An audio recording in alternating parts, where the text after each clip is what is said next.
Vá e pregue, advirta aquela cidade que ela vai ser destruída, se ela não se arrepender. Isso aconteceu num filme de 2 anos atrás, O Dia em que a Terra Parou, que é um clássico não diria, mas é uma refilmagem de 1940. Né? O primeiro filme era em preto e branco. Aí vem o Keanu Reeves, que já é um habitué aí, Matrix, né, da nossa telinha aqui. A gente tem usado bastante esses argumentos. E ali acontece algo parecido. Vem um mensageiro dizer que a Terra precisa mudar o seu comportamento. Eu tenho um recado para o presidente. O presidente não quer ouvir o cara. E, por causa dessa atitude, o mal se aproxima cada vez mais sobre aquela cidade. Mas no final, eu não vou contar porque eu não sei se você já viu, no final acontece uma coisa lá. Mas a história de Jonas acontece um pouco diferente. Eles mandam um cara, não tão bonito quanto Keanu Reeves, mandam o Jonas, né? Você imagina assim a disposição do coração de Jonas, como é que ele está, né? A boa vontade que ele tem. Você percebe isso porque a mensagem que ele traz de arrependimento é o seguinte, verso 4, daqui a 40 dias Nínive será destruída. Bom, PT saudações e vai embora. Ele não fala com amor, ele não fala com misericórdia, ele não quer convencer ninguém. Eu desconfio que ele pega do caderninho de pregação dele, ele tira a pior pregação, aquela que ele já estava para jogar fora, é essa aqui. E para aterrorizar ainda mais a vida dos ninivitas, eu sou capaz de apostar que ele tinha na sua mão direita uma vuvuzela. Pô! Daqui a 40 dias vocês vão ser destruídos. Pô! Ele não quer ser ouvido. Aliás, segundo dados arqueológicos, a vuvuzela era laranja.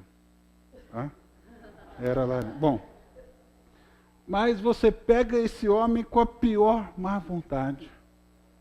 E esse é um texto, queridos, que tem um assunto dominante, que é arrependimento. Em primeiro lugar, a gente vê o arrependimento de Jonas. Jonas, no capítulo 2, escreve o Salmo das Profundezas. Ele derrama o coração para Deus, ele diz que ele vai cumprir os votos, ele diz que ele vai obedecer, ele diz que a salvação vem do Senhor. A gente acha que ele entendeu a lição. Chega no capítulo 3 e principalmente no capítulo 4, o objeto da nossa meditação da semana que vem, a gente percebe que Jonas não entendeu quase nada. Então, esse arrependimento de Jonas é um arrependimento superficial. É um arrependimento que não carrega consigo frutos de arrependimento. É um arrependimento muito mais religioso do que o arrependimento que o Evangelho prega. A gente já vai falar sobre isso. Mas não é só Jonas que se arrepende nesse capítulo. Você tem o impressionante arrependimento dos ninivitas. Os ninivitas se arrependem, e aqui vem um grande consolo para pastores, a gente achando que tem que fazer uma pregação maravilhosa, para ver se a nossa pregação consegue tocar o coração das pessoas, os nossos slides, as nossas piadinhas. Aí Deus está mostrando para a gente, olha, o arrependimento é o próprio Deus quem manda. É a bondade de Deus que nos conduz ao arrependimento, o apóstolo Paulo escreve.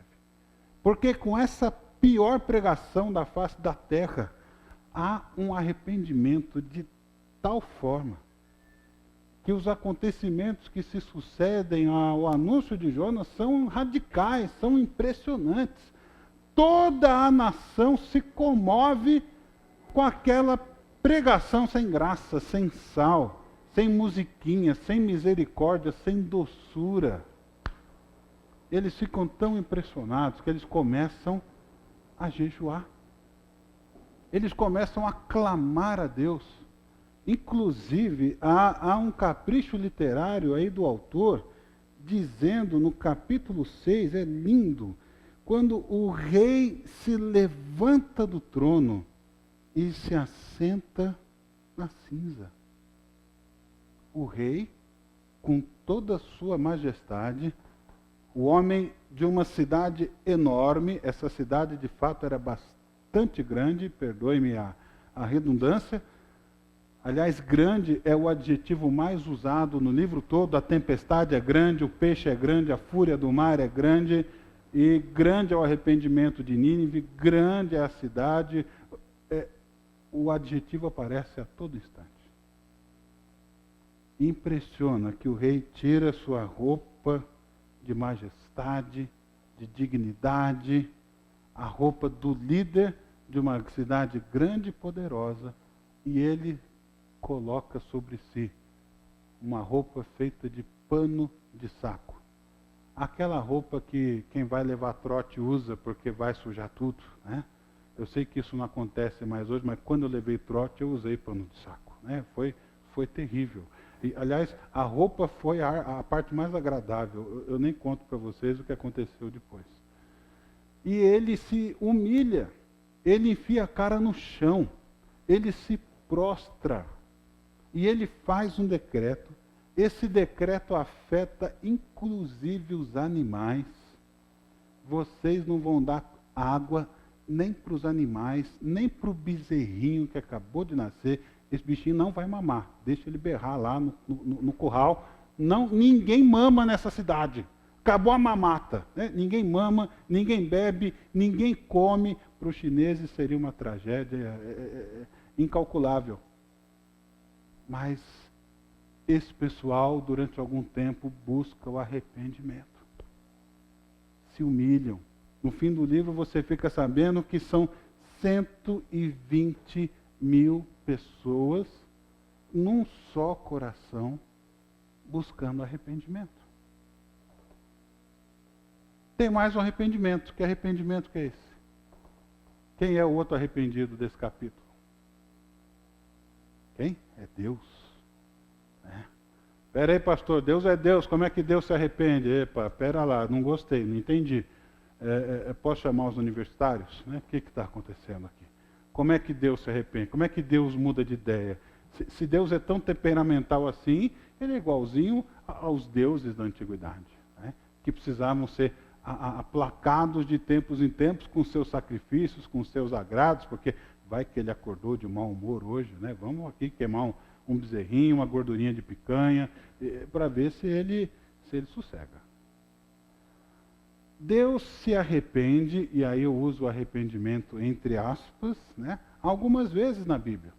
Por exemplo, Gênesis capítulo 6. Deus olha para o que havia se tornado a humanidade na face da terra, e Deus se arrepende de ter formado o homem. Aí ele pensa, eu vou destruir, vou acabar com isso aqui tudo. Porém, Noé achou graça diante de Deus, e aí vem a história de Noé, da sua família, da arca. Deus se arrepende algumas vezes. Agora, a gente precisa tomar cuidado para não fazer uma leitura fundamental da Bíblia, ou fundamentalista, uma leitura literal, que pega as palavras aos pés da letra, sem que a gente, e com isso acabe perdendo a visão do todo.